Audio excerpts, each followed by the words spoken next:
20 जुलाई 1969 को पहली बार Neil Armstrong ने चांद की सतह पर कदम रखा तो पूरी दुनिया चौंक गई थी।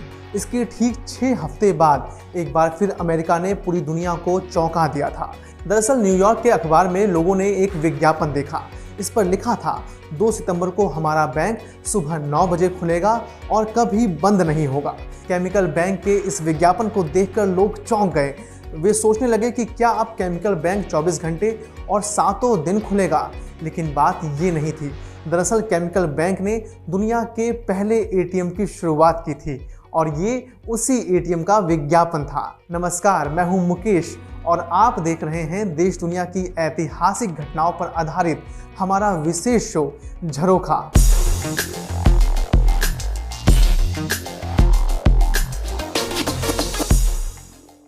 आज की तारीख का संबंध है एटीएम यानी ऑटोमेटेड टेलर मशीन से। केमिकल बैंक ने जिस दिन ये विज्ञापन दिया था उस दिन तारीख थी 2 सितंबर 1969 की।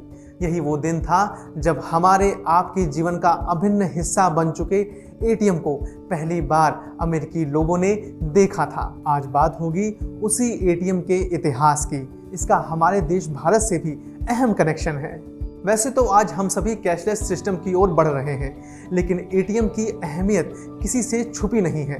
एक तो बैंक जाने और वहां खड़े रहने की झंझट से छुटकारा मिलता है, और दूसरे रात हो या दिन हो जब चाहे कैश निकालने की सुविधा मिलती है।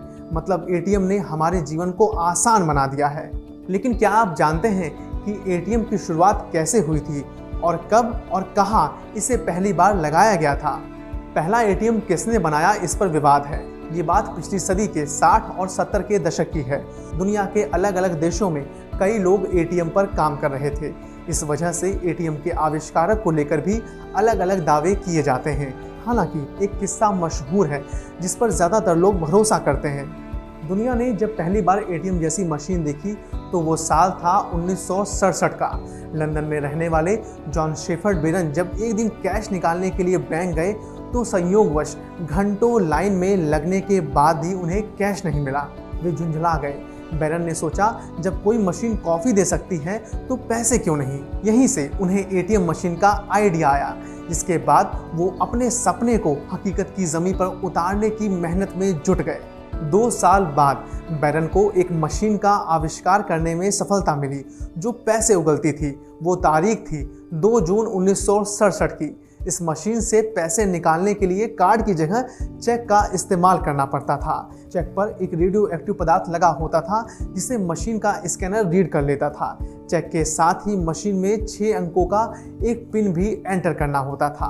सब कुछ ठीक चल रहा था, लेकिन शेफर्ड के सामने उनकी पत्नी ने ही मुश्किल खड़ी कर दी। उनकी पत्नी को 6 अंकों का पिन याद रखने में परेशानी आ रही थी। जिसके बाद शेफर्ड ने एटीएम का पिन 6 की जगह 4 अंकों का कर दिया। यहाँ आपके लिए एक ट्रिविया भी है। जिन जॉन शेफर्ड बेरन को एटीएम का आविष्कारक माना जाता है, उनका भारत से गहरा रिश्ता रहा है। दरअसल बेरन का जन्म साल 1925 में मेघालय की राजधानी शिलोंग के doctor H garden Roberts hospital में हुआ था। बेरन के पिता विल्फ्रेड बेरन चटगांव पोर्ट कमिश्नर्स के चीफ इंजीनियर थे। दिलचस्प ये है कि जिस अस्पताल में बेरन का जन्म हुआ वहाँ साल 2021 में SBI ने पहली बार एटीएम मशीन लगाई। वैसे बता दें कि भारत में साल 1987 में पहली एटीएम मशीन लगाई गई थी। इसे मुंबई में HSBC बैंक की शाखा ने लगाया था। भारत में स्टेट बैंक ऑफ इंडिया के पास एटीएम का सबसे बड़ा नेटवर्क है। जनवरी 2022 तक देश भर में करीब 255,000 एटीएम एक्टिव थे। जनवरी 2022 तक भारत में 940 मिलियन से अधिक सक्रिय डेबिट कार्ड थे। आज हम उस वाक़े की भी बात कर लेते हैं जहां से हमने शुरुआत की थी। 2 सितंबर 1969 को जब अमेरिका के केमिकल बैंक ने पहली बार कमर्शियल तौर पर एटीएम का इस्तेमाल किया तो वो काफ़ी पॉपुलर हुआ। केमिकल बैंक का ये एटीएम इतना कामयाब हुआ कि इसे बनाने वाली कंपनी डॉक्यूटेल ने अगले 5 साल में 70% एटीएम मार्केट पर कब्जा कर लिया। इस एटीएम को डॉन वेज्जल ने बनाया था। 1973 में वेज्जल को एटीएम मशीन के लिए पेटेंट भी मिला। फिलहाल एटीएम ने लंबा सफ़र तय कर लिया है। एटीएम से पैसे के साथ साथ अब गोल्ड प्लेट्स भी निकलती हैं। गोल्ड प्लेट निकालने वाली पहली मशीन अबू धाबी के होटल अमीरात पैलेस में लगाई गई थी। इससे 320 तरह के गोल्ड आइटम निकल सकते थे। चलते चलते आज की तारीख में हुई दूसरी घटनाओं पर भी नजर डाल लेते हैं। 1573 अकबर ने गुजरात फतह किया। 1945 जापान की हार के बाद दूसरा विश्व युद्ध समाप्त हुआ। 1970 कन्याकुमारी में विवेकानंद स्मारक का उद्घाटन हुआ। 2009 आंध्र के सीएम वाईएस रेड्डी को ले जा रहा हेलीकॉप्टर लापता हुआ। अगर आप ये वीडियो YouTube पर देख रहे हैं तो हमारे चैनल को सब्सक्राइब ज़रूर करें, और अगर आप ये वीडियो Facebook पर देख रहे हैं तो हमारे पेज को लाइक करना और फॉलो करना न भूलें। ऐसे ही दिलचस्प वीडियोस के लिए देखते रहिए एडिटर जी हिंदी।